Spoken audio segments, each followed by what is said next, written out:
Hello দর্শক, আসসালামু আলাইকুম। আশা করি সকলে ভালো আছেন। তো দর্শক, দেখতেই পাচ্ছেন আমরা কীভাবে আমাদের পুকুরের পাশ দিয়ে এই কলা গাছগুলো চাষ করে থাকি। তো দর্শক, এই কলা গাছগুলো চাষ করে কিন্তু আমরা প্রচুর পরিমাণে লাভবান হয়েছি। তো দর্শক, আপনারা চাইলে কিন্তু আপনাদের এই পুকুরের পাশ দিয়ে কিন্তু এই কলা গাছগুলো চাষ করে কিন্তু ভালো টাকা লাভবান করতে পারবেন।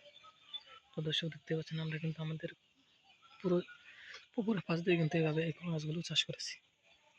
দর্শক, এই কলা গাছগুলো চাষ করে কিন্তু আমরা এই কলাগুলো কিন্তু আমরা বাজারে নিয়ে বিক্রি করে থাকি এবং পাশাপাশি পাশাপাশি কিন্তু আমরা নিজেরাও খেয়ে থাকি। তো দর্শক, আপনারা চাইলে আপনাদের প্রতি জমিতেও এগুলো চাষ করতে পারেন, বা আপনাদের যদি পুকুর থাকে পুকুরের পাশ দিয়ে কিন্তু এইভাবে আপনারা এই সারিবদ্ধভাবে কিন্তু এইভাবে এই কলা গাছগুলো চাষ করে কিন্তু ভালো টাকা লাভবান করতে পারবেন। দর্শক, দেখতে পাচ্ছেন আমরা আমাদের পুকুরের পাশ দিয়ে কীভাবে কলা গাছগুলো চাষ করে থাকি। তো দর্শক, আপনারা চাইলে এইভাবে আপনাদের পুকুরের পাশ দিয়ে কিন্তু এই কলা গাছগুলো চাষ করতে পারেন।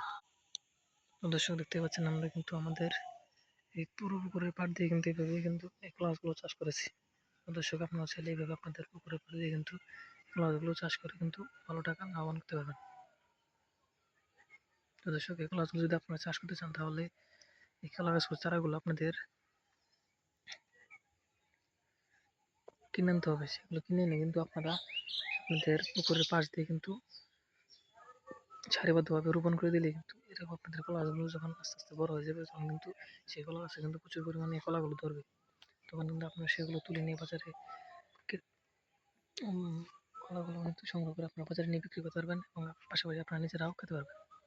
তো দর্শক, আমাদের ভিডিওটি যদি আপনার একটু ভালো লেগে থাকে, তাহলে অবশ্যই চ্যানেলটি সাবস্ক্রাইব করে দেবেন এবং ভিডিওতে একটি লাইক করে দেবেন। ধন্যবাদ, সবাই ভালো থাকবেন। আসসালামু আলাইকুম।